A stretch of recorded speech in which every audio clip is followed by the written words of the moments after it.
जय गुरुजी, शुक्राना गुरुजी, सारी संगत को जय गुरुजी।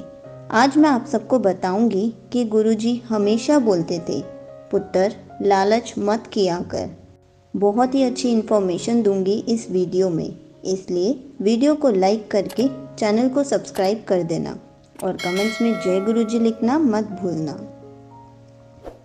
गुरुजी से जुड़ते ही हम सोचने लगते हैं कि अब कुछ चमत्कार होगा, अब कुछ ऐसा होगा जिससे हमें गुरुजी की मेहर हम पर आनी शुरू हो गई है का पता चल जाएगा।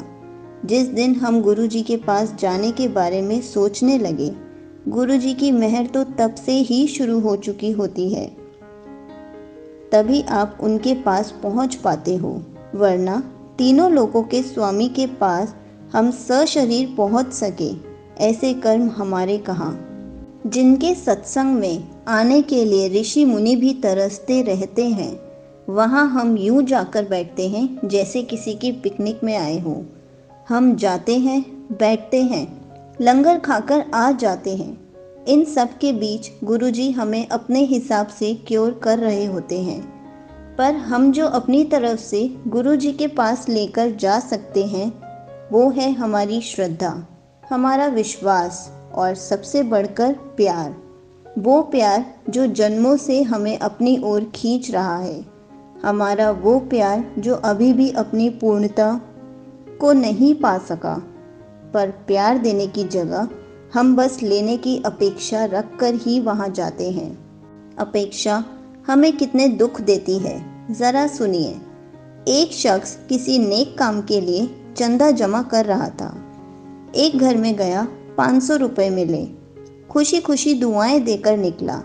दूसरे घर गया, उसने 1000 रुपये दिए। इस घर से निकलते वक्त उसके मुंह पर गाली थी। बड़ा अमीर आदमी समझता था, पर ये तो भिखारी निकला, और भी बहुत कुछ बोला। अब जब दूसरे शख्स ने पहले से ज़्यादा रकम दी, तब भी वो गाली का हकदार बन गया। कैसे? क्या चंदा लेने वाले ने रकम की बात कही थी? नहीं ना।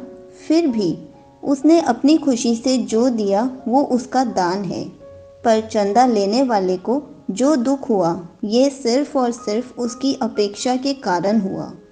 उसकी आशा थी ज़्यादा मिलने की, नहीं मिला, दुखी हो गया। रोज़ रोज़ की ज़िंदगी में हम भी ऐसे ही कितनी बार दुखी होते हैं, अपने मन को दुख में डाल देते हैं। सिर्फ दूसरों से ज़्यादा उम्मीद रखने के कारण हम इस दुख से आसानी से बच सकते हैं। ऐसा ही कुछ होता है जब हम नए नए गुरुजी से जुड़ते हैं। गुरुजी तो दे रहे हैं, पर हमें किसी और चीज़ की अपेक्षा होती है, तो जो हमें दिया जा रहा है उसकी खुशी हम महसूस ही नहीं कर पाते। बार बार मैसेज मिलता है, मांगो नहीं मानो, पर हम मनुष्य हैं। किसी भी मंदिर मस्जिद में सामान्यतः तो कभी नहीं जाते। जब हमें किसी सुपर पावर की ज़रूरत महसूस होती है अपने काम को सफल बनाने के लिए, फिर हम मांगेंगे कैसे नहीं? मांगने के लिए ही तो वहाँ जाते हैं।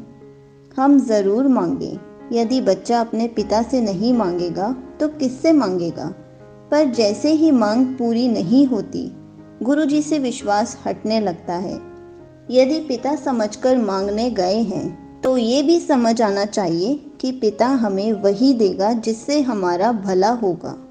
जब पिता को लगेगा कि समय सही है, वो क्यों नहीं देंगे?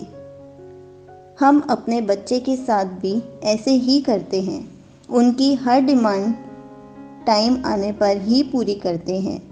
अगर हमें लगता है कि अभी उम्र सही नहीं है, समय सही नहीं है, तो हम उस डिमांड को पूरी करने का इंतज़ार करते हैं। ऐसे ही जिस दिन गुरुजी की कृपा होती है, तभी हम ये मांगो नहीं मानो वाले स्तर पर पहुंच पाते हैं। गुरुजी हमारे बड़े प्रैक्टिकल हैं। वो जानते हैं कि जब तक हमारे घर शादी, बच्चे, पैसे और बीमारी इत्यादि की समस्या रहेगी, हम मांगते ही रहेंगे। यदि नहीं मांगा तो भी दिल में रहेगा कि गुरुजी तो ये सब दे ही देंगे, हमें प्यार जो करते हैं। इस कारण गुरुजी हम सबको धीरे धीरे इन सब संसारिक बाधाओं के बीच अंदर से रिफॉर्म करते रहते हैं और एक दिन हम उस मुकाम तक सही अर्थ में पहुंच जाते हैं जहां मांगने की ज़रूरत महसूस ही नहीं होती। जो कुछ है सो तेरा, मेरा मुझ में कुछ नहीं, समझ आ जाता है। जो मुझे मिला वो सुख भी तेरा, जो मुझे मिला वो दुख भी तेरा। फिर हमारा सुख दुख हमारा रहा कहाँ? जब तक हम उस अवस्था तक नहीं पहुंच जाते तब तक धीरज के साथ हमें एक ही काम करना है, वो है गुरु जी से प्यार। हमें गुरु जी पर भरोसा रखना है, हमें गुरु जी से बेहद प्यार करना है। हे मालिक, तुमने जो भी मेरे लिए सोच रखा है वही ठीक है, बस यही कहना है। बस हमें शक्ति देना कि हम उस समय तक आपके चरणों में बैठे रहें, आपका शुक्राना करते रहें। आई होप आपको समझ आ गया होगा कि हमें लालच बिल्कुल भी नहीं करनी चाहिए। गुरुजी सबके लिए सब कर देंगे, लेकिन थोड़ा सा सब्र करना ही पड़ेगा। जय गुरुजी, शुक्राना गुरुजी।